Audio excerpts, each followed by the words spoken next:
Welcome to the Pasho Perspective, a place where I share my perspective on everything in the space between life and death. I'm your host, Pasho. Summer Sessions.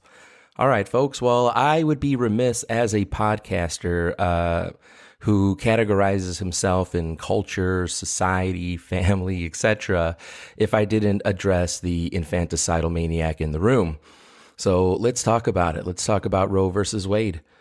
First of all, let me just remind you that abortions, unfortunately, in my opinion, are still legal in the states that allow them to be legal. And how did those states become legal for abortions to occur? Well, the people voted for representatives who then voted to allow abortions to be legal in their states. That's kind of how it happens, folks. I mean, that's the beauty of the United States.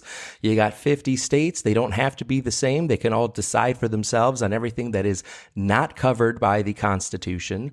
And that's where we get our power, right? That's how it works. And then you can also ask the reverse question, well, how does a state then make abortion illegal? Well, the people, again, vote for representatives that align with their values, and those representatives then bring to fruition policies that coincide with their values. Go figure, right? It's not a tough thing, guys. And so to just remind you again, in case you're not listening, Roe versus Wade has done nothing to change or cancel abortions. What it has done is actually given more democracy back to the people. I mean, we the people are the first words, after all, in one of our seminal documents. So I think it's pretty important, that we remember that that's what we're supposed to do.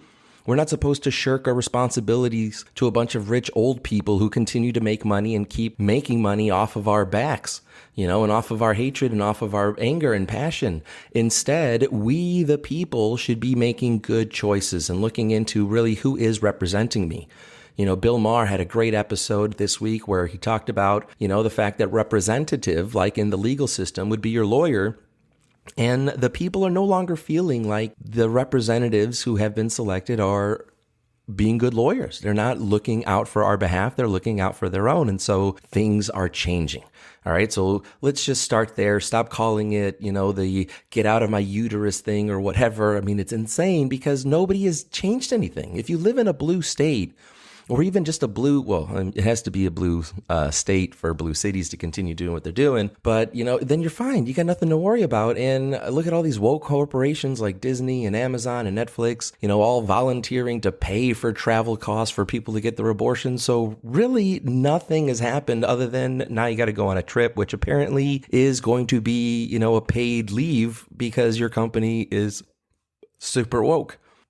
So let's really then get down to another aspect. Let's just talk about the legality of it, okay? I don't care where you stand morally on the situation, whether you think it's murder like I do of your own child, for goodness sakes, or that it's just, a lump of cells that are completely dependent on you and blah, blah, blah, blah, blah, all those talking points. But there is nowhere in the Constitution that justifies anything like abortion, all right? There is focus on life. And abortion is the antithesis of that. It is the ending of life. It's putting a needle through a skull, sucking brains out, and then turning the baby around so you can pull it out feet first and throw it in the trash can, or make money off of it by selling its organs and embryos and things like that.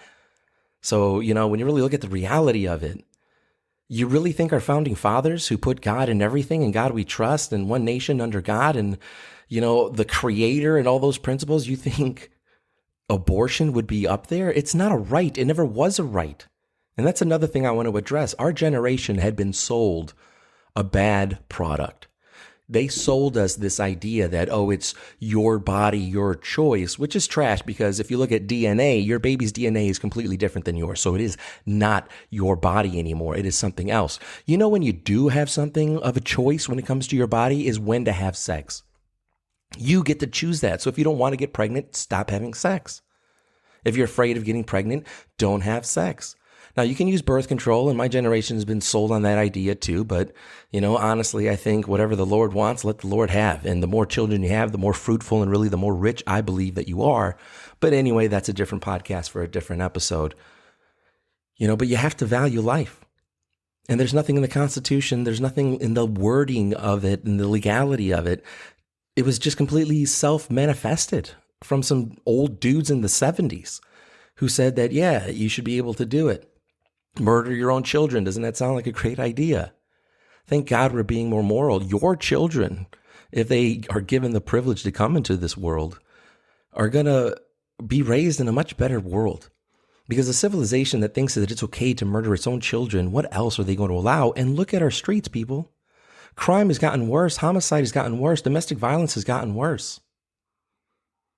Don't you think maybe going back to something that used to work might be a good policy? I mean, you could even look at the southern border and say the same thing. Just implement the same policies Trump had and watch how the border is safer.